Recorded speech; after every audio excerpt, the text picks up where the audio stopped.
Então eu queria convidar para começo de conversa os nossos poetas, né, que estarão conversando sobre poesia, sobre a obra deles e sobre a poesia, evidentemente, de Vinícius de Moraes, que é o homenageado mor da festa do FLIV, né, de 2013.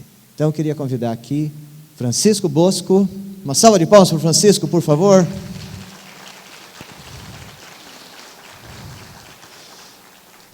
E Antônio Cícero.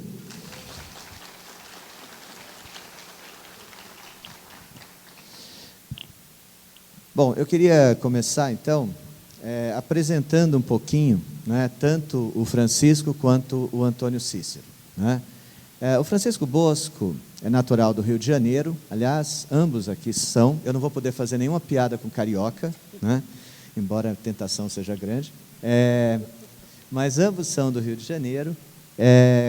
Ele é poeta, compositor, autor dos seguintes livros: Da Amizade, da editora Sete Letras, 2003, Dorival Caymmi, que é uma edição da Publifolha, né, um livro sobre o Dorival Caymmi, né, Banalogias, de 2007, e Livre Seja Esse Infortúnio, da editora Azougue, 2010, que é uma editora muito importante, tem feito um trabalho muito bacana de publicação de poesia, né? Começou em São Paulo, depois foi para o Rio, né, o Sérgio Com. Ele é doutor em Teoria Literária pela Universidade Federal do Rio de Janeiro, UFRJ, colunista do jornal O Globo, onde ele tem apresentado realmente crônicas que dá para vocês acompanharem, inclusive na internet, muito interessante, muito instigantes, né, sobre a vida cultural brasileira, e vários assuntos diferentes, sempre apresentados com bastante inteligência, com bastante humor, e com um texto muito leve e agradável, que realmente eu recomendo a todos que conheçam. Agora ele lançou um livro interessantíssimo, intitulado Alta Ajuda, que ele lançou agora em 2013, né? E cuidado, é Alta Ajuda, né, com L, por favor. Quem esteve aqui na sexta-feira viu o Marcelino Freire falando palavras pouco publicáveis sobre a autoajuda com U, né? E ele criou esse título que é muito interessante, muito provocativo, da alta ajuda. E tem uma coisa maravilhosa que o percorre, né, a ideia do livro, de que, na verdade, você deve acreditar na força do pensamento negativo, ao contrário do que os livros de autoajuda sempre dizem, que deve acreditar no pensamento positivo. Eu vou só apresentar aqui um poema, né? Quero ler para vocês um poema do Francisco e pedir para ele, né, falar um pouquinho sobre a poesia e a obra dele, e depois eu faço a mesma apresentação aqui do Antônio Cícero, tá? Então eu queria apresentar esse poema do Francisco, O Fim do Livro. Não no sentido pedagógico, teleológico ou histórico apocalíptico, no sentido doméstico. Os livros, ao contrário dos poemas, nunca sabemos quando terminam. Os poemas terminam com um corte brusco de luz, mas não os livros, maiores e mais complexos. Um corte brusco não os atinge em sua totalidade. Os livros não terminam agora, como os poemas. Os livros têm fundos falsos, como a cartola dos mágicos. Terminam depois e aos poucos, sob hesitações. Pois na mão do escritor há pulsões de vida e de morte. Deve-se tomar cuidado com as pulsões de morte. Por isso Horácio advertia aos estreantes que as têm mais urgentes. Nonum prematur in annum. Ou, traduzido do latim gnômico para o português vulgar, os livros são como cagar. Quanto mais se segura, melhor eles saem. Né? Agora ele ficou com vergonha do que escreveu. Mas foi isso que você escreveu mesmo, né? Foi. Muito bem. Eu gostei muito, me lembrou muito o João Cabral, que falava muito disso, da diarreia e da escrita. Então, como é que é ser um poeta, Francisco? Um rapaz jovem aí que poderia ter uma carreira brilhante como um doutor na UFRJ. Poderia estar matando e roubando. Podia estar matando, podia estar roubando, podia estar vivendo melhor e resolveu ser poeta, né? Eu queria começar aí perguntando para você como é que é essa sua carreira de poeta e de escritor. Bom, boa tarde a todos. É uma alegria estar aqui em Votuporanga. Eu já fiz amigos na cidade, digo isso verdadeiramente, e queria agradecer então ao convite que me foi feito. Uma alegria estar aqui também na presença do meu fraterno amigo Antônio Cícero, de quem eu sou um grande admirador, e também do Fred, de que eu já sou leitor há algum tempo, tive o prazer de conhecê-lo aqui, e queria agradecê-lo pela maravilhosa e generosa apresentação que você fez, e a linda leitura que você fez desse poema também. Eu já não me lembrava dele, estava adorando, até que eu lembrei que ele terminava dessa maneira, para o meu embaraço.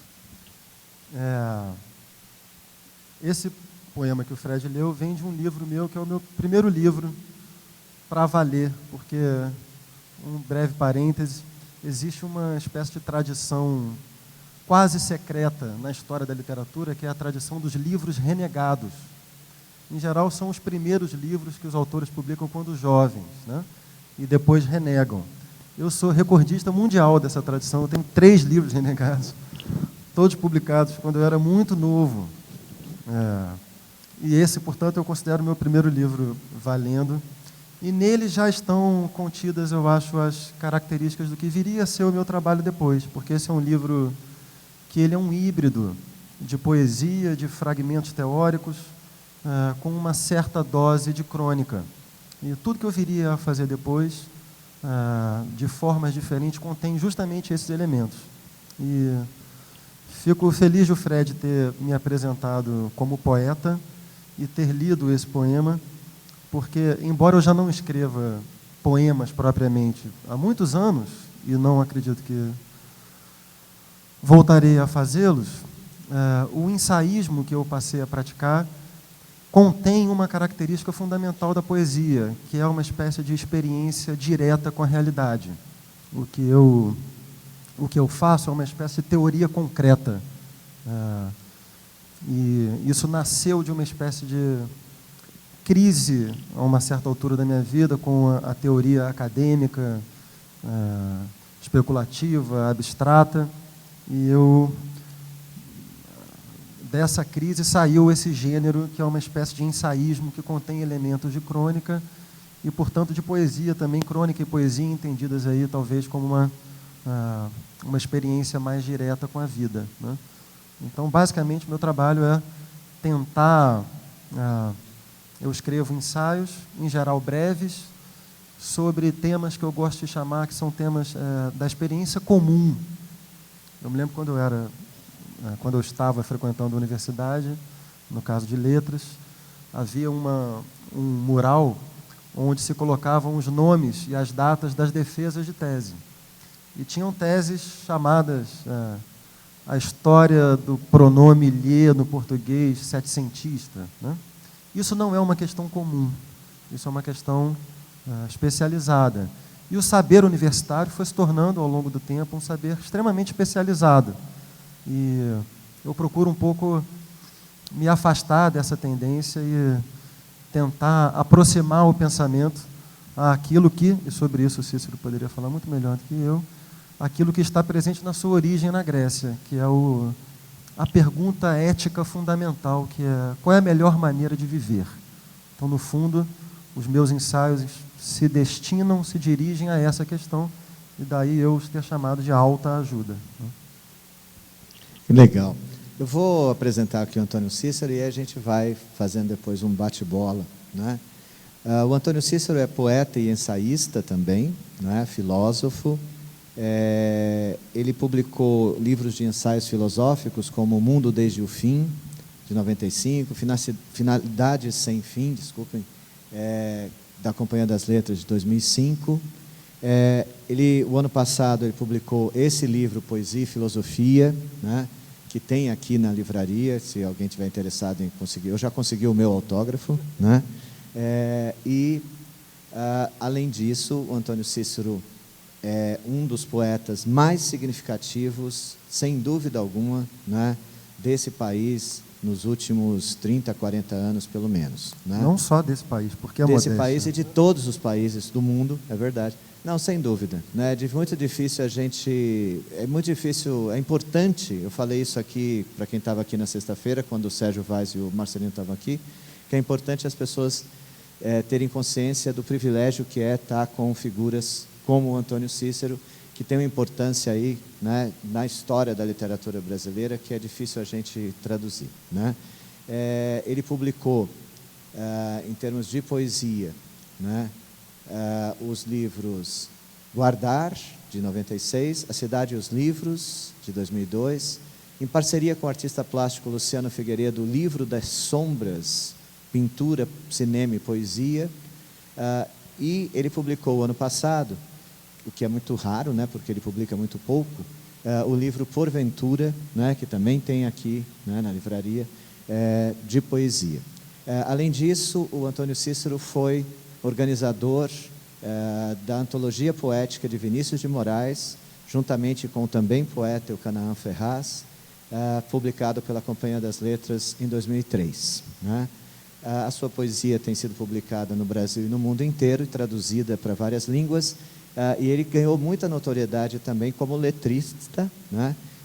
Por ter os seus poemas musicados, ou enfim, depois a gente pode discutir um pouquinho isso. Também o Francisco tem vários dos seus poemas musicados e escreveu letra de música, né? Esse é um assunto que não morre nunca, a diferença entre letra de música e poesia propriamente dita, né? Eu quero ler um poema que é realmente nuclear na literatura brasileira contemporânea, um poema intitulado Guardar. Guardar uma coisa não é escondê-la ou trancá-la. Em cofre não se guarda coisa alguma. Em cofre perde-se a coisa à vista. Guardar uma coisa é olhá-la, fitá-la, mirá-la, por admirá-la. Isto é, iluminá-la ou ser por ela iluminado. Guardar uma coisa é vigiá-la, isto é, fazer vigília por ela, isto é, velar por ela, isto é, estar acordado por ela, isto é, estar por ela e ser por ela. Por isso, melhor se guarda o voo de um pássaro do que um pássaro sem voos. Por isso se escreve, por isso se diz, por isso se publica, por isso se declara e declama um poema, para guardá-lo, para que ele, por sua vez, guarde o que guarda, guarde o que quer que guarda um poema. Por isso, o lance do poema, por guardar-se o que se quer guardar. Você tem guardado muita coisa, Antônio Cícero?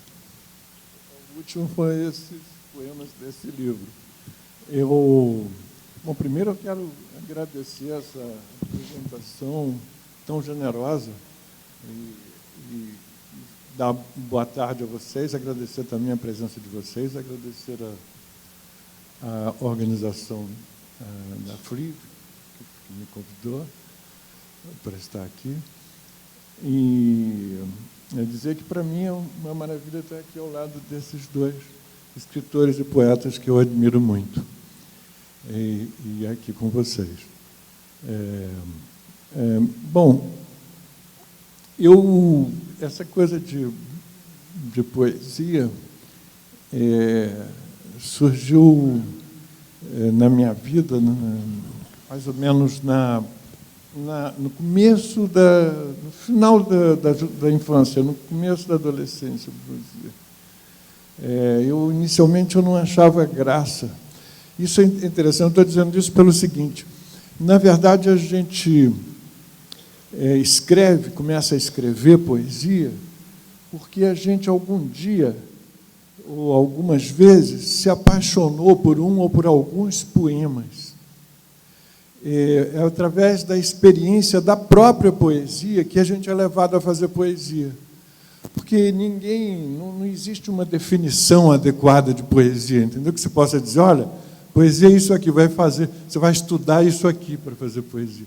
Não, Na verdade, é através da leitura e da estima num certo sentido, a dedicação que a gente sente por alguns poemas, não é? Que parecem estar falando, às vezes eu penso como se eles estivessem falando sobre mim mesmo, como se eu tivesse escrito eu tenho até um poema que diz isso, alguns dos maiores poemas, dos que eu mais gosto, é como se aqueles poetas tivessem sido meus heterônimos. Eu escrevi aqueles poemas, entendeu? Que é um absurdo, evidentemente, mas é a sensação que se tem quando se gosta muito de um poema.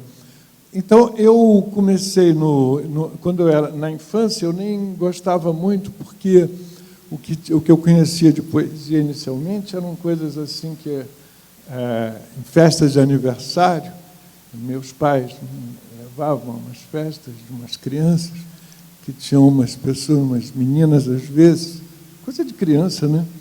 Que recitavam aqueles poemas infantis, que me pareciam tudo, que eu achava aquilo uma frescura, para dizer a verdade. Batatinha, não sei o quê, umas coisas desse tipo. Mas depois, um dia, não foi na escola, isso eu acho um grande erro aqui no Brasil, eu acho que era necessário que os professores de português mesmo, né, se habilitassem a ensinar aos alunos como se lê, não é ler para fora, ler para dentro, como se lê um poema, para que as crianças pudessem apreciar poemas desde cedo. E eu acho que muito poucos professores são capazes disso. E por isso mesmo, muito poucas crianças aprendem cedo a apreciar poesia.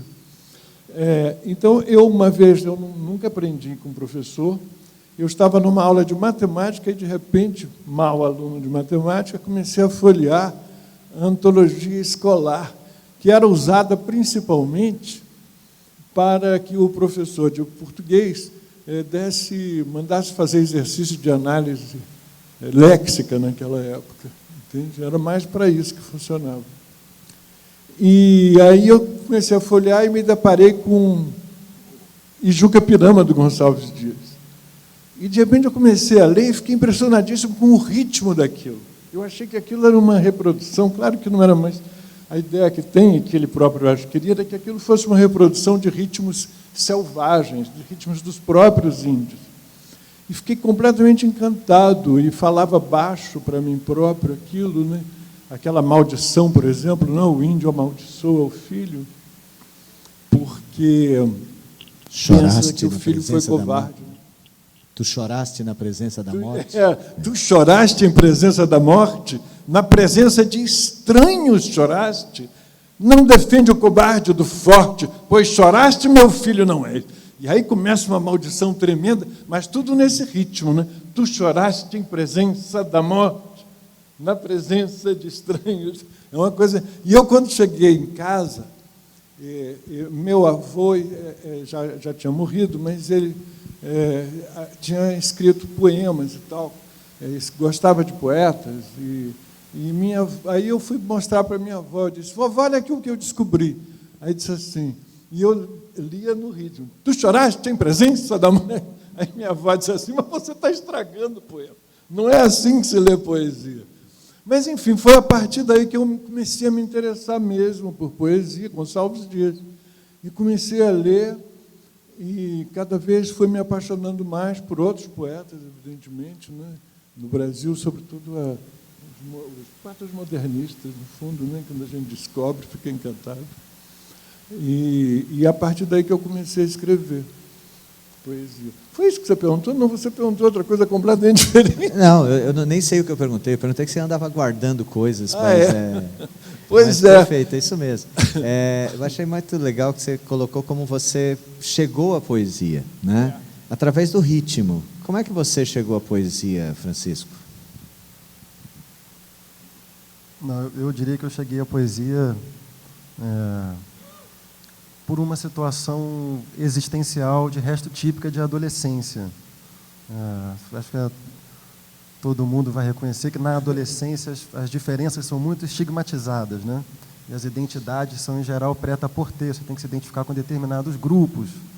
E eu fui um adolescente incapaz de ser identificado por e me identificar com os grupos à disposição. E nesse momento eu tive um encontro eu dei a sorte de, meus pais tinham uma biblioteca em casa razoável, e nela tinha uma coleção, que eu acho que era uma coleção da editora Abril ou Globo, não me engano, de grandes romances, principalmente do século XIX. Meu primeiro encontro decisivo foi com esses livros. E não é por acaso que até hoje eu estou falando sobre esse gesto originário da ética na filosofia e chamando meu livro de autoajuda. Os romances do século XIX, diferente daqueles do século XX, eles têm uma característica de não são romances de formação, né? Então, para uma pessoa absolutamente perdida no mundo, encontrar com esses livros é um caminho que se descortina. Para mim foi mais ou menos isso. A melhor frase a esse respeito que eu conheço é uma frase do Sartre, que o Sartre fala que não é exatamente assim, mas a ideia é que o talento não é propriamente um dom, é uma saída que se inventa em situações desesperadas, né? Eu acho que a literatura e o pensamento são possibilidades que se tem de se reorientar no mundo, porque quando, em geral, você está mal posicionado no mundo, você está mal posicionado em determinadas representações do mundo que você tem. E a literatura e o pensamento são possibilidades que você tem de representar o mundo de uma maneira diferente e, consequentemente, se reposicionar nele, né? O meu encontro com a poesia, com a literatura, com o pensamento, cumpriu essa função, se deu nesse momento, né? Que legal. O menino apaixonado por Juca Pirama foi fazer filosofia. Não, na verdade, o que o Francisco disse, de leitura de romance do século XIX, também aconteceu comigo, do século XIX e do começo desse século. Do começo do século passado, a gente já está no outro século, do começo do século XX. Eu lia muito também romance, e em determinado momento comecei a me interessar mesmo por questões assim que depois descobri que eram filosóficas mesmo, entende? Aquilo, e cada vez mais. Eu me lembro que eu li uma vez, meus pais, a família toda foi morar nos Estados Unidos uma época, justamente no começo da adolescência, porque meu pai trabalhou no BID, Banco Interamericano de Desenvolvimento. E aí a gente foi morar em Washington, e eu estudei no high school. O que foi muito bom para mim, na verdade, o que eu gostei mais foi de ter aprendido exatamente literatura. Havia aí maravilhosas antologias de literatura de língua inglesa. E eu comecei a ler aquelas coisas, era obrigatório ler Shakespeare, e para mim foi uma maravilha, por exemplo. Entende? Então, comecei a gostar daquilo e li um livro chamado The Outsider, de um cara chamado Colin Wilson, sobre as pessoas não adaptadas. Outsider, não o que está fora, o que não está muito. E eu me identifiquei completamente com a figura do outsider, entendeu? Que era, entre outros, por exemplo, um personagem de La Nausée, de Sartre, era um outsider, personagem de Camus, de da mãe, naquele do O Estrangeiro. O Estrangeiro, L'Étranger, exatamente. Então, aquilo, eu comecei a me identificar, e aí, dali, ele passava pelo T.S. Eliot, e aí para a filosofia.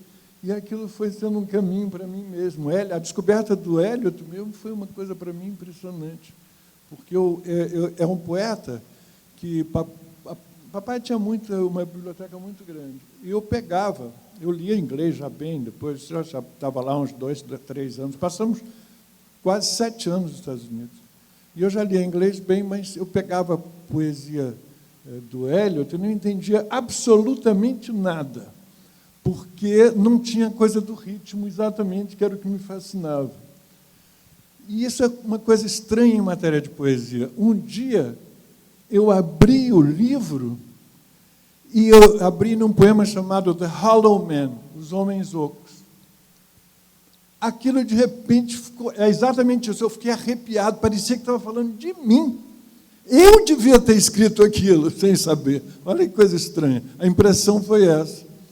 E aí, essas coisas... A poesia vem muito assim, de repente, você... tem a impressão que você descobriu alguém que está dizendo uma coisa que você tinha que ter dito. entendeu? É curioso, né?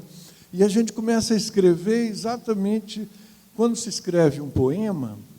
Eu, quando escrevo um poema, eu às vezes parto de alguma coisa acidental, né? Por exemplo, alguma palavra que eu ouvi e aquilo me impressionou e eu começo a falar, uns jogos de palavras, às vezes uma ideia, pode ser muita coisa diferente.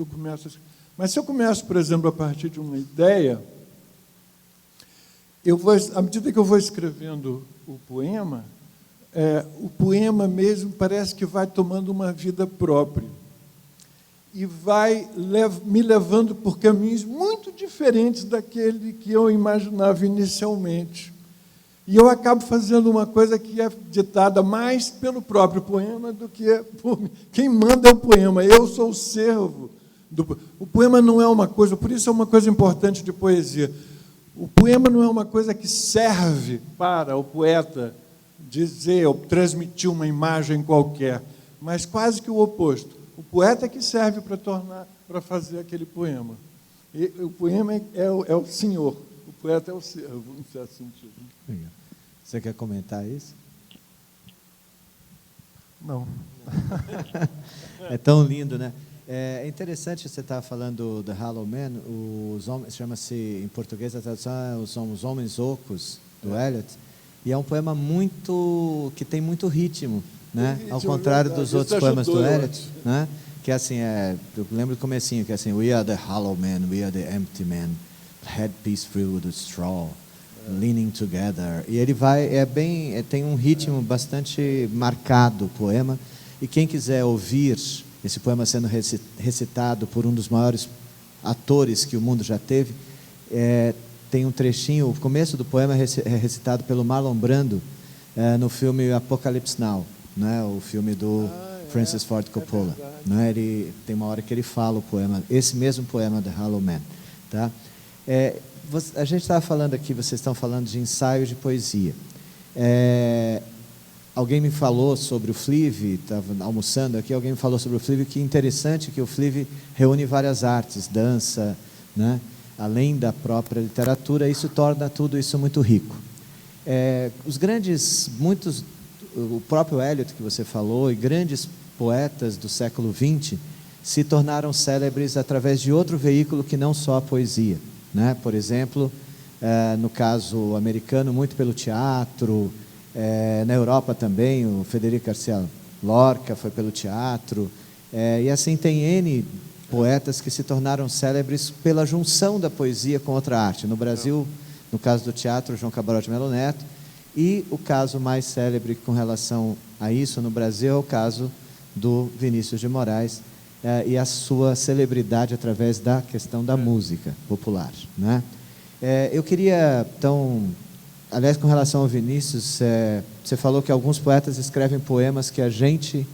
Né?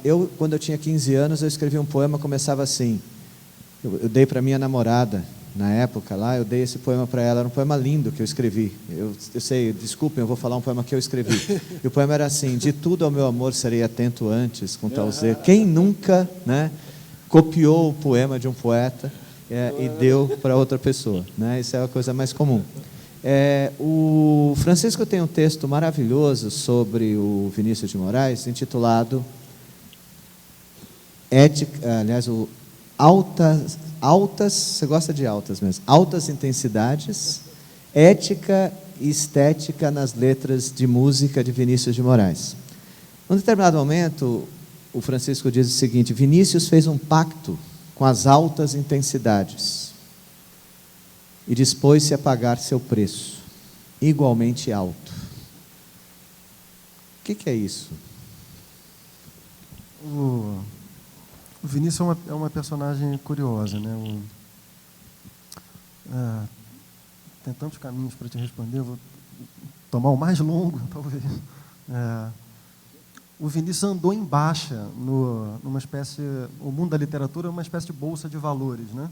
As ações de determinados escritores sobem ou descem, dependendo do momento histórico. Então, há alguns anos atrás, eu diria que o Vinícius estava muito em baixa. E eu atribuo essa baixa do Vinícius há alguns anos pelo fato justamente o Vinícius ser um escritor herdeiro de uma tradição romântica para a qual a vida se confunde com a obra. E eu diria que a tendência dominante no século XX, existe uma tensão no interior do século XX, mas eu acho que a tendência dominante é uma tendência antirromântica, de separar vida e obra, né?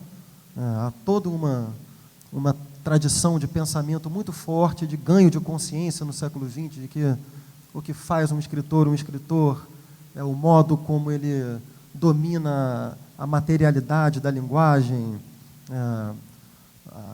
a frase do Gide, famosa, né, com bom sentimento se faz má literatura. Então, a quadra também do Fernando Pessoa, o poeta é um fingidor, finge tão completamente que chega a fingir que é a dor que deveras sente. Ou seja, há toda uma tendência do século XX o século XX repudia o afeto, ou pelo menos o sentimental. E justamente o Vinícius era um poeta que nunca o temeu, o afeto e o sentimental, às vezes chegando até a beirar uma espécie de sentimentalismo, né? Então, acho que isso tornou o Vinícius um poeta problemático ao longo do século XX, e isso nas universidades era muito claro. Houve um momento em que era um pouco um autor não grato, uma persona não grata na Universidade Vinícius. E esse texto a que você se refere é um texto que tenta compreender o que foi, o que seria uma espécie de diretriz ética fundamental na vida e obra do Vinícius. E essa diretriz ética é aquela que revela o percurso dele, o seu modo de viver o amor. Vinícius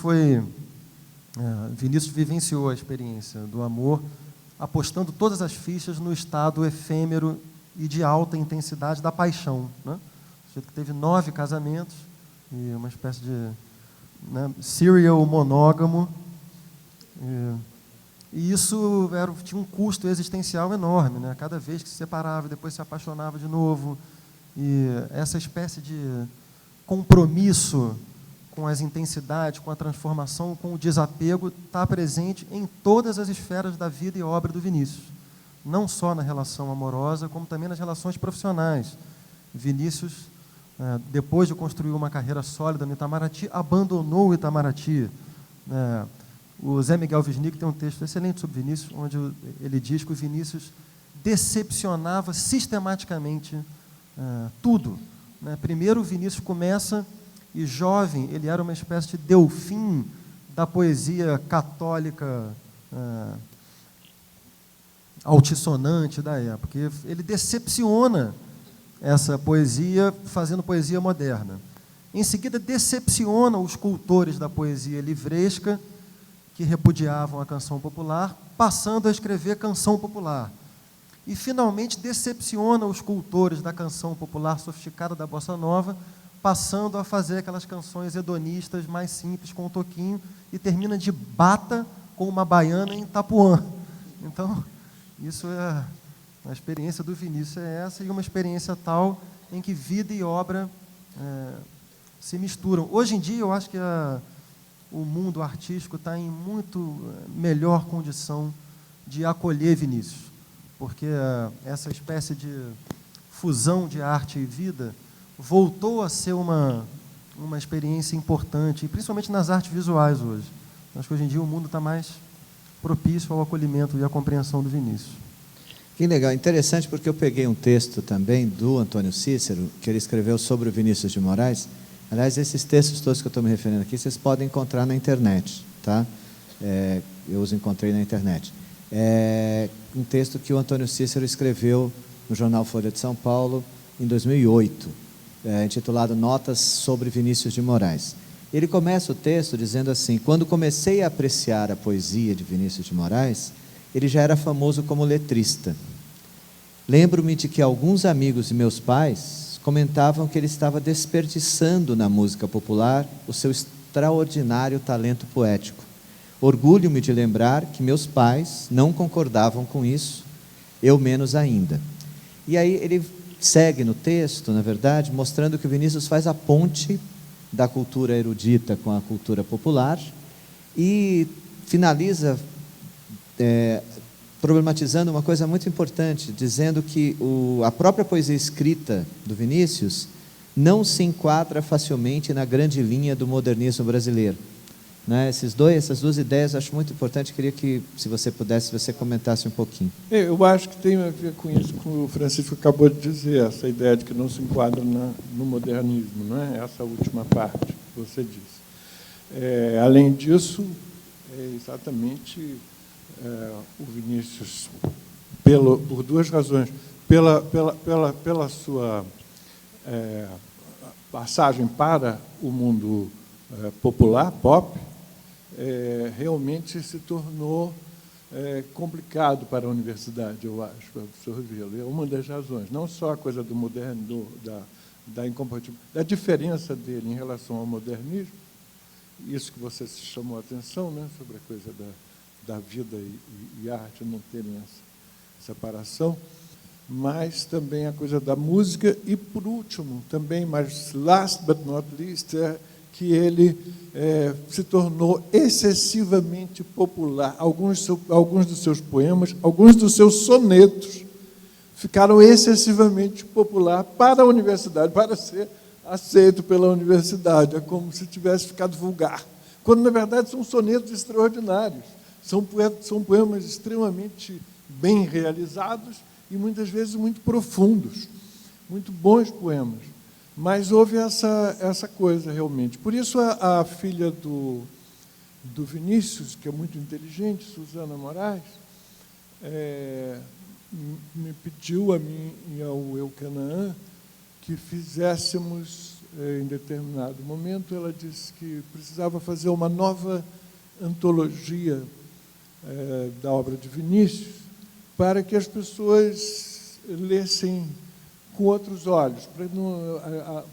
Sairia um livro novo, que, no entanto, seriam os poemas em outra ordem, outros poemas, na verdade, nós estaríamos privilegiando alguns poemas que não se encontravam na antologia antiga, e que isso teria um efeito. Eu acho que teve um efeito interessante, realmente, esse livro. Me orgulho de pensar que teve algum efeito para essa reabilitação do Vinícius na universidade. Quer dizer, essa capacidade do mundo erudito de também levar Vinícius em conta como um dos grandes poetas, afinal de contas, do século XX, não é?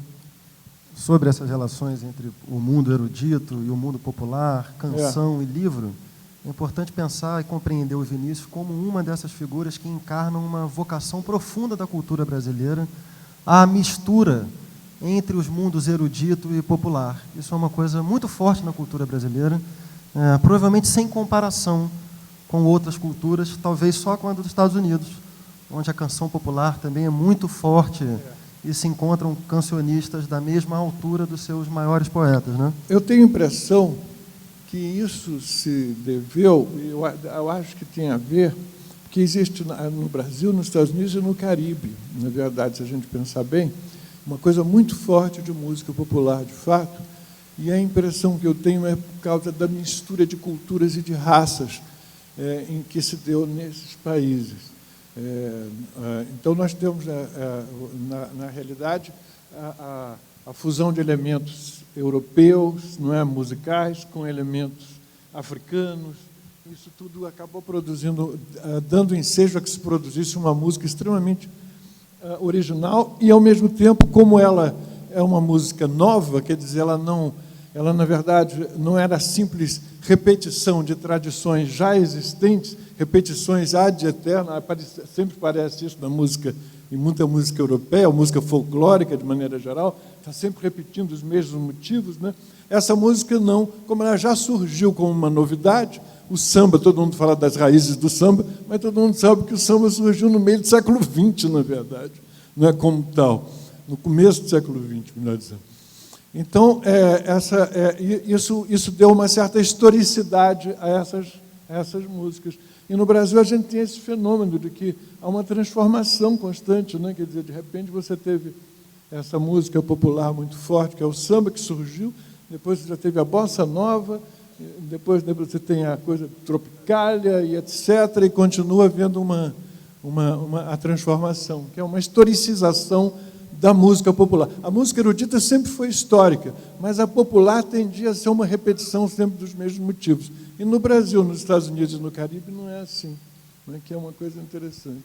Ainda sobre isso, Fred, se me permite, é importante observar um equívoco que é muito comum, que é o de se considerar a canção popular, isso em relação a Vinícius é muito frequente, se considerar a canção popular uma espécie de passagem para a literatura, quando, na verdade, tem que se compreendê-la como um feito estético-cultural tão forte quanto o melhor que a literatura ou as outras linguagens ditas eruditas podem produzir, né?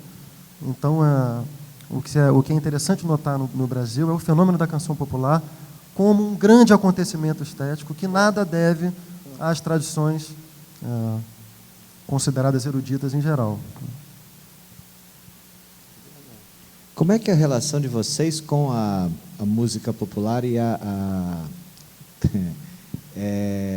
o Antônio Cícero, já viu um testemunho dele, em que ele fala de quando ele saiu da universidade por causa da música popular. Como é que é essa relação? Assim, de escrever letra de música é muito diferente de escrever poesia? No meu caso, para mim é. Eu acho que, por exemplo, uma pessoa como Caetano Veloso não é tanto. Eu acho que ele nem escreve, ou escreve poesia e não mostra, mas, na verdade, acho que não é isso, é que ele já faz a poesia junto com a música. Então, já vai saindo tudo junto. Mas, no meu caso, não, porque eu não sei música, eu não faço música, não sou músico, não sei tocar instrumento nenhum, não sei muito menos cantar.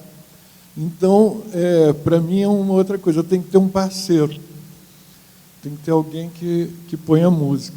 Mas, de maneira geral, a primeira música que eu tive realmente foi Marina, minha irmã, que pegou um poema numa gaveta, guardado numa gaveta, né?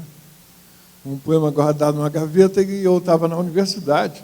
Quando cheguei em casa, ela tinha feito uma música, sem minha autorização, sem nada, fiquei danado. Mas depois eu fiquei achando bonito aquilo. E aí, depois disso, comecei a fazer o diferente. Os meus parceiros me dão a melodia e eu ponho a letra. Mas isso já mostra uma diferença enorme, não é? Entre fazer um poema que não tem nada pré-estabelecido e fazer uma letra de música que já pressupõe uma melodia, quer dizer, um ritmo também, um mood, já pressupõe um parceiro, alguém que vai cantar, uma opção de coisas. Então, a gente já faz, tendo em vista várias coisas que não são tão gratuitas quanto as que ocorrem quando se faz um poema, não é? São coisas que que interferem. E eu não digo que isso seja ruim, não. Eu até acho que aquilo ali, na verdade, nesse ponto, eu penso um pouco como João Cabral, que, aliás, não gostava de música, mas não por aí que eu penso como ele.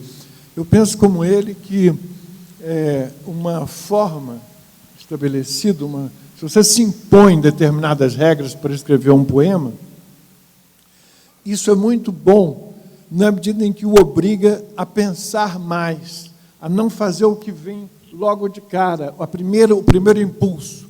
Porque, ao contrário do que os românticos pensavam, que o primeiro é o mais puro, o mais verdadeiro, João Cabral pensava, e eu acho que ele tinha razão, que o que vem logo é o que já está pronto, que alguém já fez, que você já ouviu antes, e aí acaba repetindo inconscientemente. Então, ele dizia que não, que era bom se impor determinadas regras que você teria que cumprir. Então, por exemplo, ele se impunha fazer versos de 8 sílabas, digamos assim, ou rimar, fazer aquelas rimas dele, não é que não são rimas perfeitas, não são rimas toantes, mas ele se impunha essas regras, e isso o obrigava a repensar, a não usar a primeira coisa que aparecia, mas usar outras. E muitas vezes, nesse processo, que é o que ele chamava de trabalho, no processo de trabalho é que vêm as grandes inspirações. Para você poder realizar aquilo, é que, de repente, você se vê a intervenção do acaso ou do inconsciente, que são o que a gente chama de, na verdade, são o fundo do que se chama de inspiração, né? Ocorre. Então, eu acho que essa coisa, eu penso assim, na verdade, em relação... Mas eu acho que eu estava falando outra coisa, eu me perdi, né? Não, você estava falando antes, para retomar. Enquanto isso, eu penso exatamente a mesma coisa que o Cícero. A diferença fundamental entre poesia e poema, e letra de canção, e a incompreensão disso é que muitas vezes leva a um juízo desqualificante da canção popular. A diferença fundamental é que um poema ele é autossuficiente. Um poema ele conta com seus próprios recursos para ficar de pé. A letra de música ela é alguma coisa que se dirige a uma totalidade maior, que é a canção. A canção é a soma dos elementos musicais com a linguagem verbal. Isso que é a canção. A incompreensão disso leva àquelas frases, hoje em dia, felizmente, menos comuns, do tipo... mas será que essa letra de música resiste no papel? Pois é, ela não tem que resistir no papel. Justamente ela não foi feita para resistir no papel, ela foi feita para pertencer a uma totalidade estética que é a canção. Hoje em dia houve um ganho de consciência enorme em relação ao que é o fenômeno da canção popular no Brasil. Esse ganho de consciência a gente deve muito dele, quase a totalidade dele, a alguns pensadores de São Paulo, especialmente Luiz Tati, Zé Miguel Wisnik, e o grande pioneiro que foi o Augusto Campos, quando publicou aquele livro Balanço da Bossa. Mas há uns 10 anos atrás, a compreensão do que era canção popular era cercada de preconceitos culturais. Hoje em dia, felizmente, isso está cada vez menos comum. Um comentário sobre a coisa que o Cícero falava das restrições. O Lacan, psicanalista francês, ele tem uma ideia muito interessante, que os surrealistas tinham essa ideia de que a escrita espontânea seria a escrita mais autêntica, porque ela seria uma espécie de flagrante do inconsciente, né? A escrita automática é aquilo que você consegue mobilizar antes das mediações conscientes. Para o surrealismo, as mediações conscientes são alienantes, e o inconsciente seria a fonte primordial onde brotaria o que é mais autêntico. O Lacan vai falar que, ao contrário, a espontaneidade é um mito, porque o inconsciente é o que ele chama de outro. O inconsciente não é a fonte do mais autêntico. O inconsciente é o conjunto de representações banais que circulam na cultura o tempo todo. Então, quando se o ativa, na verdade, a espontaneidade, ela vai ativar precisamente o banal que já está aí. Tudo que está em jogo em arte é como é que você consegue, por uma espécie de saturação de conhecimento dos códigos, das linguagens, das culturas, das possibilidades, e ir fazendo brechas, fissuras, subversões, precisamente no que está aí, que é o inconsciente. Então, é o contrário, né? A Alice Ruiz, que vai estar aqui na quarta-feira, ela lançou um livro, é muito curioso, né? Que é um livro de letras de música. Tá? Na verdade, o que ela fez? Ela reuniu uma série de poemas que ela escreveu e falou, esses poemas eu acho que são mais letras de música do que poema, mas ela não compôs com a música, ela ofereceu para vários amigos musicarem, alguns fizeram, né? Por exemplo, talvez a composição mais famosa dela é Socorro, né? Que é uma música extraordinária, né? Que foi musicada pelo Arnaldo Antunes, depois gravada, né, por vários intérpretes e tal. Mas assim, e uma das coisas que fica claro, comparando aquele livro, que é Poema para Tocar no Rádio, se eu não me engano, o título, do livro da Alice, com os outros poemas que ela publicou, que não seriam letras, é que existe uma linguagem um pouco mais ágil, até um pouco mais rápida, digamos assim, naquelas letras de música. Comentando a obra do Vinícius, acho que você colocava algo semelhante, que a poesia do Vinícius, ela é uma poesia que tem uma linguagem mais rebuscada, normalmente, do que as letras de música, que acabam sendo mais... Mas como é que é? Quando vocês fazem, tem uma diferença de linguagem para o poema e para a letra de música? Tem. De maneira geral, sim, porque eu me preocupo com... Eu sei que a letra de música vai ser ouvida. Então, para mim, é muito importante isso. É uma coisa que você pode usar certos recursos na escrita, por exemplo, né? Sabendo que aquilo vai ser lido, entendeu? Então, até de certa maneira, aquilo permite um outro tipo de jogo, de palavras, etc. E o que vai ser ouvido, enfim, são diferentes maneiras. Então, a gente, por exemplo, quando eu faço uma letra, eu quero que aquilo seja muito claro logo, imediatamente, para quem ouça. Realmente eu gosto disso, de que seja claro. Não quer dizer banalizar de jeito nenhum. Às vezes, até o contrário, pode ser uma coisa surpreendente. Mas tem que ser claro para quem ouve. Isso é importante. E no poema eu não tenho absolutamente essa preocupação. Aliás, eu acho que, ao contrário, um poema escrito deve, na verdade, consumir mesmo o tempo do leitor. Entende? Enquanto que o tempo da música é dado pela própria música, não é o tempo da letra de música. Não é? Você pode até ouvir novamente, etc., mas é preciso que, mesmo num primeiro momento, aquilo diga já alguma coisa, né? Isso posto, nada impede que se escrevam letras de canção a contrapelo das características do suporte. Pode fazer exatamente por isso. Como o Caetano faz muito, a letra do Estrangeiro, por exemplo, ou musicar um trecho de prosa do Joaquim Nabuco. O Caetano faz frequentemente, né? E outros cancionistas, Tom Zé, Walter Franco. Mas isso é exatamente contra a regra geral, né? Mas, na verdade, a regra geral é que a gente quer fazer uma coisa que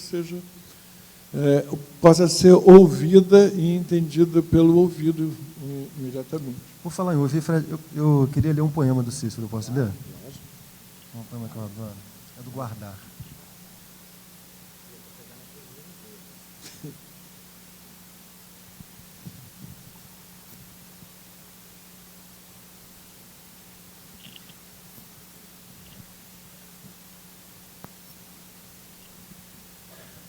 Essa é a antologia?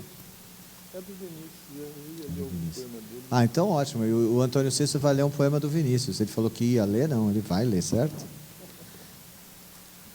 Esse poema se chama Eco. E diz assim: a pele salgada daquele surfista parece doce de leite condensado. Como seu olhar, o mar é narcisista, e na vista de um, o outro é espelhado.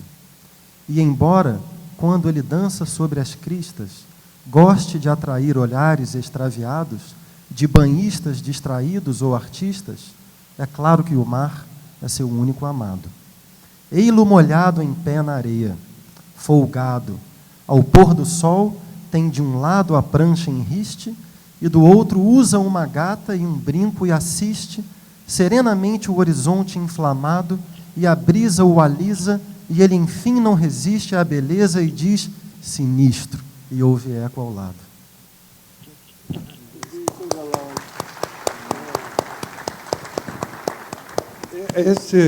Por isso que eu digo, obrigado pelos aplausos, mas esse poema, por exemplo,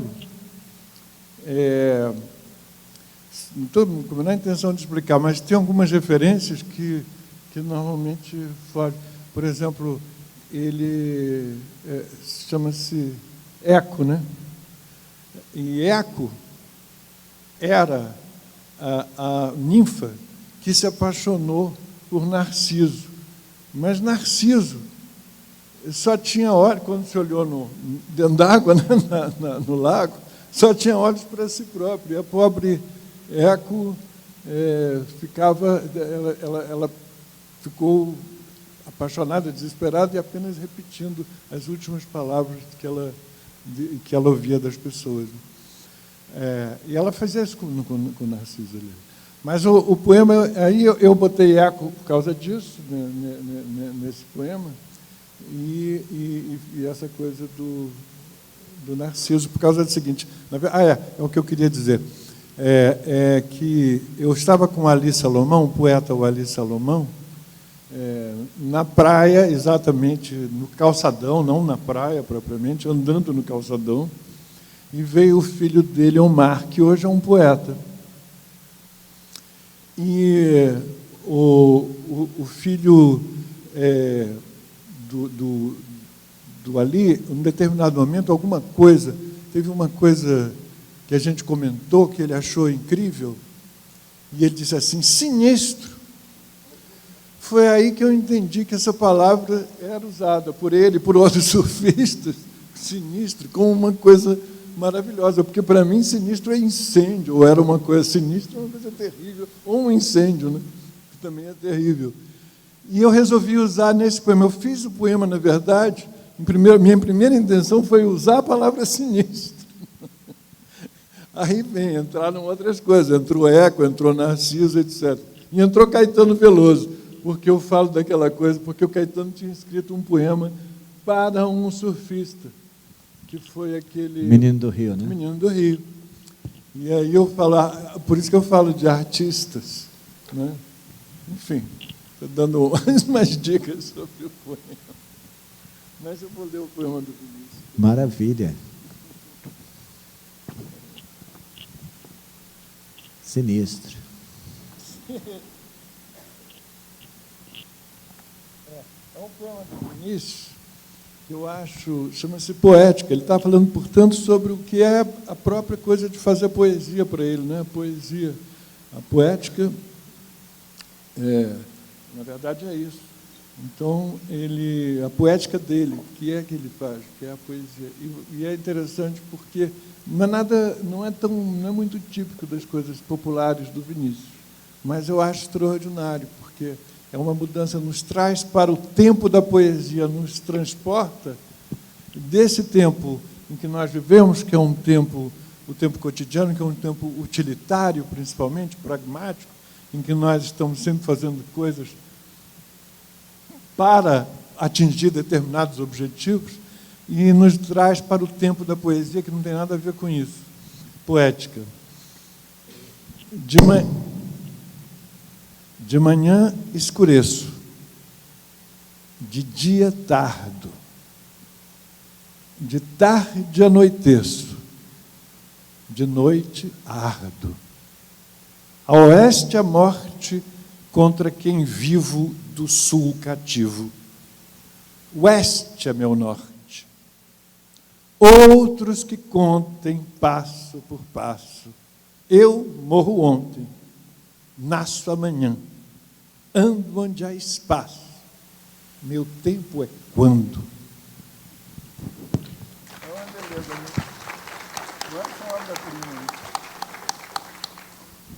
É um poema extraordinário mesmo. Eu queria passar aqui para quem quiser fazer pergunta, né? A gente sempre faz essa conversa com o público e tal, as pessoas que queiram perguntar alguma coisa. Alguém gostaria de fazer alguma pergunta? Ela quer fazer uma pergunta? Tudo bem. Passa aqui para a Karen. Ah, está sem o microfone. Precisa do meu, né?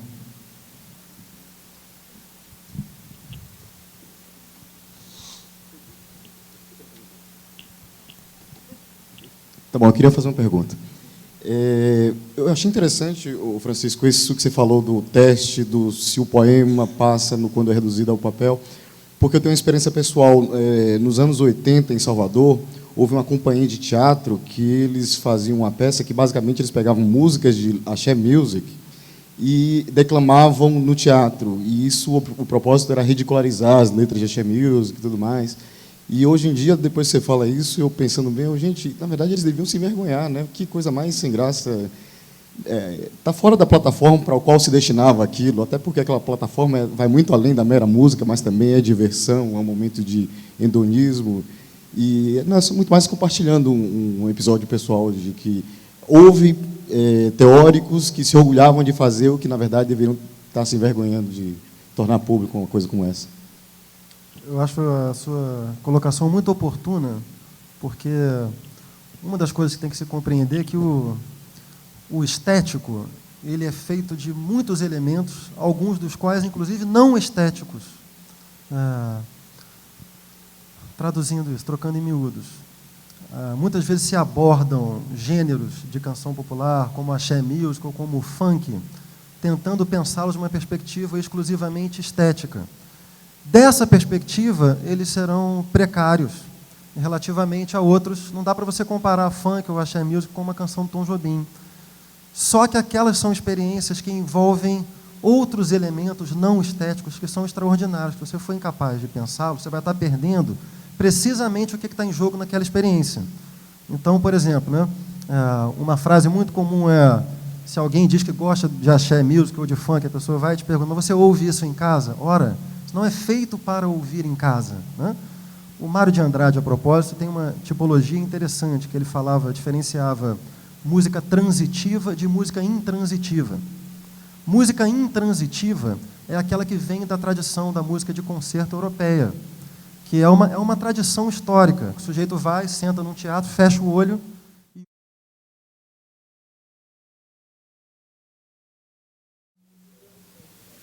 De preferência, não essa música. Há outras tradições, como as africanas, por exemplo, onde a música fazia parte de um conjunto de elementos. O samba, por exemplo, nasce de gêneros que estão ligados à religião, à dança, à umbigada, etc. e tal. Isso são músicas transitivas. Ora, é essa tradição não europeia que vai resultar em certos gêneros brasileiros, como a axé music, o funk, que são formas de sociabilidade, formas de experiência do corpo, de experiência dionisíaca, que não são capturáveis por uma perspectiva exclusivamente estética. É muito importante isso na cultura brasileira, porque, às vezes, essas mobilizações de pensamentos teóricos de origem europeia servem para exercer, no fundo, preconceitos culturais de origem social. Então, tem que ficar atento a isso o tempo todo.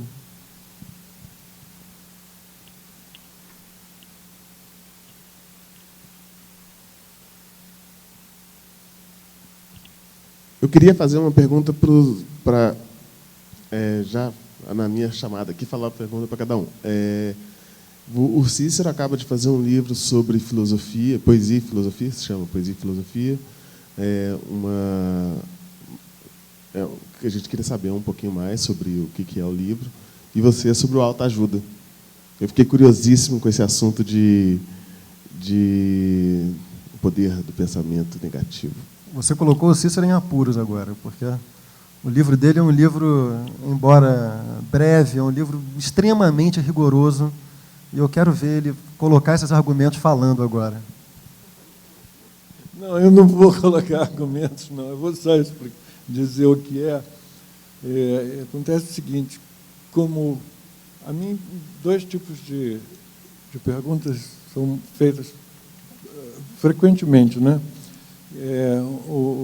Uma é qual é a diferença exatamente entre poesia e letra de música, porque como eu faço as duas coisas, perguntam isso. A outra é qual é a diferença entre poesia e filosofia. Por incrível que pareça, muita gente pergunta isso quando eu vou falar, porque como eu escrevo filosofia e eu escrevo poesia, e muita gente acha que, no fundo, poesia é uma espécie... Eu observei isso, as pessoas pensam mais é isso. Não que filosofia seja poesia, mas que poesia é filosofia, de alguma maneira. Entende? É o mais comum. Que, no fundo, o poema está dizendo alguma coisa filosófica sempre, né? Então, sempre me perguntam essa diferença. E, na verdade, para mim, são coisas inteiramente distintas. Não são... eu não penso que se possam confundir. Eu realmente é difícil explicar os argumentos todos, mas eu sempre digo que quando eu estou, por exemplo, escrevendo um poema, se eu estou sendo poeta, se chega o filósofo em mim, se o filósofo baixa, o poeta vai embora correndo. Entendeu? Quer dizer, é insuportável para o poeta. E se eu estiver escrevendo filosofia, se for o filósofo, o poeta nem chega perto, na verdade. Mas isso não explica muito. Talvez a melhor forma de explicar é a seguinte: um poema como esse do Vinícius, a gente lê todas as vezes como se fosse pela primeira vez.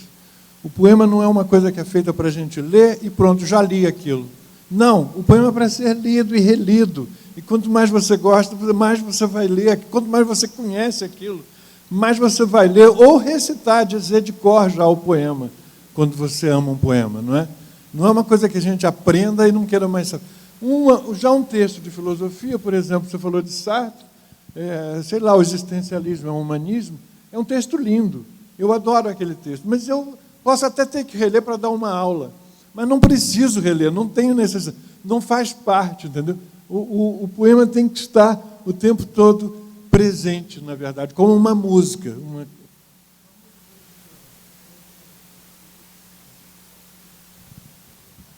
eu trocar aqui. Não, desliguei.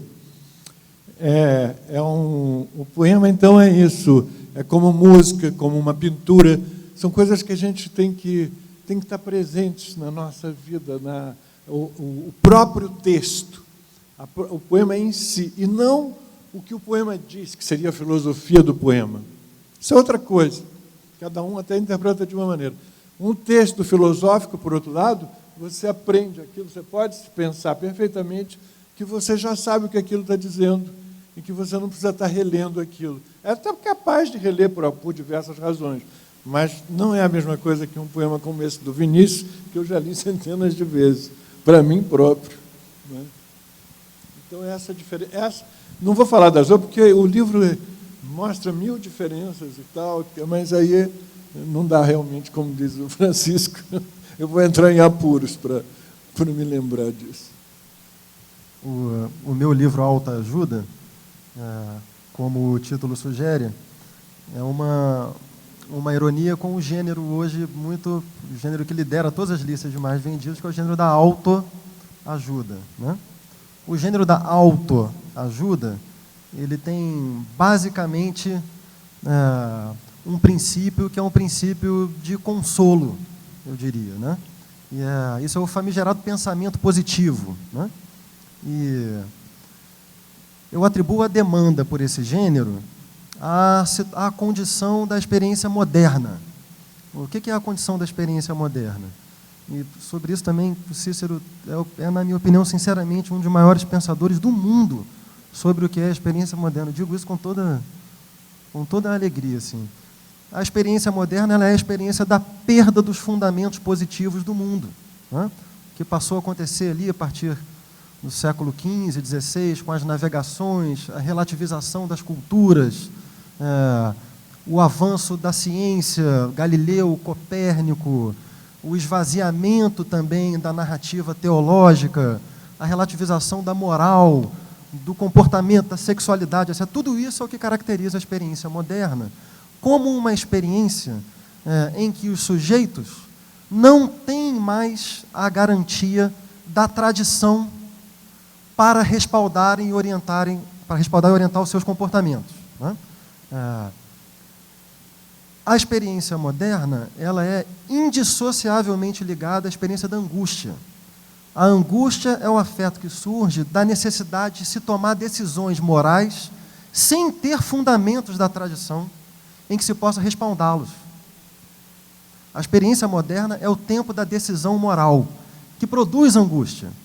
Ora, viver nesse tempo é dificílimo, é angustioso. Por conta disso, Sartre também tem uma frase famosa, que é a angústia da liberdade, né? O que causa angústia é precisamente a liberdade. Dessa angústia nascem todas as demandas por consolo, por determinações positivas do mundo, né? Monoteísmos de diversas espécies, com as suas consequências deletérias que a gente conhece. Preconceito contra homossexual, contra preconceito sexual, preconceito de todos os níveis possíveis e imagináveis. Pois bem, é justamente contra todo esse pacote, que no fundo é um pacote que tenta repudiar a experiência moderna, é contra tudo isso que meu livro se endereça, né? Meu livro, no fundo, como é que você pode se orientar eticamente num mundo que perdeu todas as garantias de fundamento ético da tradição, né? A autoajuda é isso. Qual é a ajuda possível num mundo sem fundamentos, que aposte, no entanto, na liberdade angustiosa, ao invés de apostar na tentativa de recalcá-la, com as consequências sociais horríveis que a gente vê o tempo todo. Eu queria, quando eu comecei aqui, o Francisco falou que não estava escrevendo mais poesia e tal, que gostou de ser apresentado como poeta. O Antônio Cícero falou que muitas vezes o poeta foge do filósofo, quando ele está escrevendo poesia, de repente o filósofo baixa e o poeta vai embora, mas ele falou que o poeta não vai atrapalhar o filósofo. Então o poeta é muito mais respeitador do que o filósofo. Ou será que o poeta foge fácil? Em outras palavras, a gente foge da poesia, né? Como é que é? A tendência é não escrever poesia? Na verdade, eu acho, de fato, eu não posso, de repente, resolver escrever um poema. Eu me sento, às vezes, até me disciplino, tantas horas, de manhã, em geral, eu reservo uma hora para escrever poesia. Mas não quer dizer que vai sair nada, pode não sair absolutamente nada. E pode sair coisa que não vale nada também. Então, na verdade, aquelas horas podem não significar absolutamente nada. Se, por outro lado, eu resolver escrever um ensaio, eu tenho uma ideia, um conceito que eu quero desenvolver filosófico, então aquilo vai sair, aquilo sai. Pode não ficar bom, na verdade, porque às vezes depende, eu não posso julgar, eu faço o que eu posso, entende? Mas vai sair como eu quero. Então, essa já é uma outra diferença muito brutal. Então, a questão do filósofo chegar, o poeta ir embora, é exatamente que as condições que são necessárias para mim, para que eu escreva um poema, não dependem puramente da minha vida consciente, da minha decisão, digamos assim, consciente. E depende de muitas outras coisas que eu não controlo e não sei direito. Então, é bom aquilo ali, quando eu entro num clima, estou escrevendo, aquilo está saindo, entendeu? Qualquer distração desse tipo, por acaso eu resolvo pensar, começa um problema filosófico me ocorre, aquilo acabou o poema naquele momento, tem que deixar para depois. Porque o poema, como eu disse, é como se o poema, a partir de um certo ponto, ele adquirir uma certa autonomia. É como se o poema, a gente sabe que ele tem que ser, de certa maneira, ele tem que ser feito, tem que ser completado, aquilo ali tem que ser feito de acordo com... Não existem regras externas, não é? Mas aquilo, da verdade, está se configurando de uma determinada maneira a qual eu tenho que corresponder, as exigências daquilo eu tenho que corresponder. Não é? E, na verdade, isso não é uma coisa que dependa simplesmente da minha vontade ou não. Há momentos em que simplesmente não sai. Entende? É essa a diferença, basicamente, entre um trabalho realmente totalmente intelectual e consciente, que é o da filosofia, e um trabalho de poesia em que entram em jogo uma quantidade muito grande de faculdades. Não é só o intelecto, não é só a razão. Também o intelecto e a razão entram quando a gente faz um poema. Mas entra em jogo a emoção, entra em jogo a sensibilidade, a sensualidade, o senso de humor. Tudo, na verdade, que constitui uma personalidade de um ser humano, entra em jogo quando ele faz um poema. E é preciso que entre de tal maneira que resulte no poema. Quer dizer, é preciso que entre até numa certa proporção, que não é dada a priori, você não determina a priori também. O que fazer, né? É uma coisa que acontece ou não acontece. Antes de passar, eu queria só comentar uma coisa. O João Cabral de Melo Neto falou uma vez para o Vinícius de Moraes, puxa vida, se existisse um poeta que tivesse, isso é o João Cabral, existisse um poeta que tivesse a minha disciplina e o seu talento, nós teríamos o maior poeta do mundo, né? Essa questão, porque ele sempre insistia nessa questão da disciplina do escrever, mas que é muito difícil, né? Como poetas, é difícil a gente conseguir manter realmente. Eu adorei isso que você falou, que me ensina muito, né? Até a lidar com esse problema que quem escreve poesia sabe, que é ficar, puxa, eu queria escrever mais e não consigo, né? Você lembra da resposta do Vinícius, não? A resposta do Vinícius é: se eu tivesse a sua disciplina, eu teria a sua dor de cabeça. É proverbial a dor de cabeça de João Cabral, né? É que ele não queria ter a dor de cabeça, é isso mesmo. Vou falar impessoalmente sobre esse tema da fuga da poesia. Eu acho que a poesia é o mais anacrônico dos gêneros hoje, porque a linguagem, a literatura já é um gênero anacrônico no mundo, né? Porque o mundo foi caminhando para um tipo de percepção humana completamente diferente daquele que a literatura solicita. Parem para pensar que tipo de experiência humana, que tipo de subjetividade, que tipo de percepção, que tipo de experiência do tempo produziu a forma do romance do século XIX, aqueles catataus de 800 páginas, etc. e tal. Seguramente não é a mesma experiência de tempo, experiência de percepção, que produz hoje, ou que é produzida hoje pelo Facebook, por exemplo, né? Você vai no Facebook, você tem, no mínimo, 20 informações divergentes ocupando o seu espaço visual ao mesmo tempo. O que aconteceu ao longo do século XX foi que a percepção humana e a temporalidade humana, a concentração humana, a duração da experiência humana, foram cada vez mais se fragmentando. Primeiro com o cinema, depois com a televisão, mais recentemente com a internet. É muito comum hoje você vai para uma situação social, você chega num restaurante, tem 2 pessoas numa mesa, conversando entre si, cada uma conversando com o seu iPhone e uma televisão ainda. Quer dizer, existe uma quantidade enorme de informações, a percepção é inteiramente fragmentada, e há outras linguagens que, portanto, são mais alinhadas a essa percepção contemporânea. O cinema é uma delas, né? O cinema incorporou à sua própria estrutura esse tipo de fragmentação, a música também, etc. e tal. A literatura, ela solicita uma percepção, uma temporalidade, uma subjetividade anacrônica por si só. Um livro não oferece nada aos seus sentidos. Ele exige de você uma postura radicalmente ativa, concentrada e uma temporalidade duradoura e linear. Dentro do livro, a poesia exige ainda mais isso tudo do que qualquer outro gênero. Eu acho que tudo isso coloca a poesia numa situação em que ela é mais do que nunca tudo ou nada. A poesia, ou ela pode ser muito chata, porque se ela te solicita todo esse esforço, hoje tão incompatível com a tendência, né, do nosso modo habitual de funcionar, se ela solicita tudo isso, se você paga o preço, e ela não te dá, é um desperdício profundo e uma irritação enorme. Agora, se ela te dá isso, talvez seja, ela te dá tudo, porque ela tem tudo. Ela tem ritmo, ela tem uma experiência física do sentido, ela tem cognição, ela tem afeto, ela tem memória, ela tem experiência pessoal.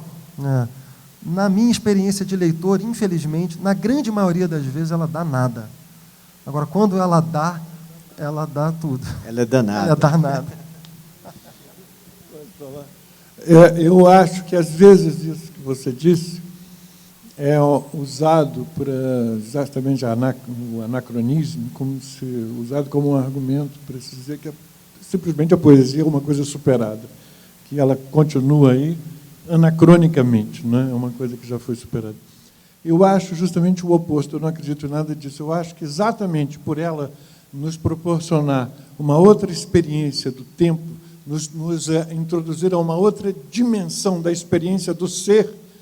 Então, ela, que é essa, por exemplo, que o Vinícius, por isso eu li esse poema do Vinícius, ele mostra que o poeta, chama-se poética, o poeta, numa outra experiência do tempo, que não é essa linear, e essa, ao mesmo tempo de que você está falando, que é essa experiência fragmentada, mas uma outra maneira de lidar com o tempo, não é completamente diferente, e de lidar com o ser. Então, isso, na verdade, representa um enriquecimento muito grande da experiência humana quando é levado até as últimas consequências. E não só para o poeta, evidentemente, para o leitor da poesia, né? Se você realmente se entrega à leitura da poesia, você tem uma experiência que normalmente você não tem nesse mundo configurado dessa maneira que você acabou de descrever. E que, no fundo, a gente pode pensar que o que acontece nesse mundo exatamente dos celulares, da tela da televisão, dos tablets, etc., é que o tempo inteiro você está praticamente submetido a um único princípio, que é o princípio exatamente do que Marcuse chamava o princípio do desempenho. Os próprios joguinhos eletrônicos, você está testando o seu desempenho, enquanto que na poesia, ao contrário, a experiência não é do desempenho, porque ela não vai levar a nada além dela própria, na verdade. É uma das poucas coisas que valem por si, que você lê pelo próprio prazer de ler aquilo, na verdade, pelo que é um prazer estético, não um prazer poético, digamos assim, né? Que é uma outra coisa completamente diferente. Então, eu acho que isso tudo, essa diferença da temporalidade exigida pela poesia e a temporalidade a que nós estamos submetidos constantemente pelo princípio do desempenho, essa diferença é justamente o que torna a poesia uma coisa insubstituível. Enquanto que uma obra de arte, por exemplo, uma pintura, pode ser apreciada en passant, nesse mesmo tempo frenético em que nós vivemos, ou mesmo uma música, você está tocando lá atrás, e você está ouvindo, mas não está prestando atenção, está fazendo outra coisa, entendeu? Uma peça de arquitetura idem. Na verdade, na poesia não. Na poesia exige que você realmente você realmente mergulhe na obra de arte, que é o poema. Então, isso é uma experiência singular, e eu acho que é o que torna a poesia realmente, é o que prova a importância imensa da poesia. A sua necessidade vem do seu caráter desnecessário mesmo, né? O seu caráter gratuito. Eu fiquei pensando no que vocês estavam falando, que a imprensa é muito, muito bonito mesmo, muito, muito enriquecedor. Interessante, vocês falaram da questão o Antônio, você estava falando do poema que a gente às vezes lê e às vezes acontece, você estava falando, lembrei de um poema que eu escrevi 25 anos atrás, chamava-se All or Nothing at All, que é uma música da Billie Holiday, né? Tudo ou nada, né? Como você disse, e que eu falava assim, no poema não há meio termo, meio amor, meia palavra, tudo ou nada, feito nada, né? Então, é um pouco isso, no poema não ter meio termo, né? O poema requer essa dedicação integral, né? E acho que é uma das características, por exemplo, marcantes do próprio Vinícius de Moraes, né? Essa busca da paixão o tempo inteiro, né? Sem meio termo, esse pacto que você falou com as intensidades, que é muito bacana. Eu acho que a gente vai tendo que terminar aqui, né? Pela pressão do horário. Mais alguma questão? Ou cale-se para sempre? Não? O festival literário, lembrando que é festival, portanto é o FLIV, só para insistir nisso, porque tem gente que fala a FLIV, né? O Festival Literário de Votuporanga agradece aos seus patrocinadores, Governo do Estado de São Paulo, PROAC e CMS, Açúcar Caravelas, Usina Colombo, Fundação Itaú Social, TV Tem, que tem uma cobertura muito bacana do evento em toda a região, né? Unifev, Universidade, Senac Votuporanga, Incorp Empreendimentos, o Posto Gramadão, Metrô Espaços Planejados e Clube dos Autores, né, que está aqui presente, inclusive filmando todo o evento para a posteridade. Eu queria também registrar o trabalho, né, incansável da equipe aqui, né, que tem recebido tão bem as pessoas, e eu quero dar um testemunho que eu vi várias pessoas chegarem aqui a Votuporanga, como eu cheguei 3 anos atrás, sem jamais ter ouvido falar dessa cidade, né, e de repente se apaixonar por Votuporanga. Os escritores não querem mais sair daqui, né? Isso é um testemunho que eu quero dar a vocês, né? O Chico agora é Chico, né, mais Francisco, né? Também já resolveu que vai ficar aqui e tal, né? Enfim, tem sido queria agradecer muito o trabalho da Karina, né, Moraes, que faz o nosso receptivo, o Bruno, que contactou todo mundo o tempo inteiro, o Bruno Latorre, que está aqui, e da Cibele, que inventou essa brincadeira de um FLIV aqui, né, na cidade, e queria registrar a presença, né, que é muito importante isso. Vocês não sabem o quanto é importante para quem faz eventos literários nesse país, contar com a presença aqui da secretária, né, Silvia Rodolfo, que está aqui presente, assistindo o debate, né, e participando aí com a cabeça e tal, curtindo esse debate. Isso é muito importante. A Silvia é a secretária de Educação, Cultura e Turismo da cidade de Votuporanga e que está aqui presente, acompanhando tudo. Isso é fundamental. Eu já fiz coisa em um monte de lugar, né, várias cidades, e de repente o secretário está lá no seu gabinete e nem sabe o que está acontecendo. Queria agradecer muito a presença, viu, Silvia? Né, e parabenizar pelo esse trabalho aqui de Votuporanga. Né? Agora uma salva de palmas para os nossos poetas! E é isso aí, muito obrigado. Lembrando o seguinte, amanhã no Atol Cultural, né, às 19h30, tem uma outra conversa, um outro debate sobre literatura, em que eu vou participar com o Reinaldo Damasio, que é um poeta e crítico e editor de São Paulo. Nós estaremos conversando, né, nós vamos conversar sobre o ofício do escritor, né, e é uma iniciativa do Centro de Apoio ao Escritor do Estado de São Paulo, que é sediado na Casa das Rosas, que eu dirijo. Né? Queria convidar todos vocês para a gente discutir lá a questão da profissão do professor. Né? Então, muito obrigado. Do escritor. Né? É que eu estava olhando para a Silvia e falei professor. Tá? É isso aí. Boa noite, muito obrigado.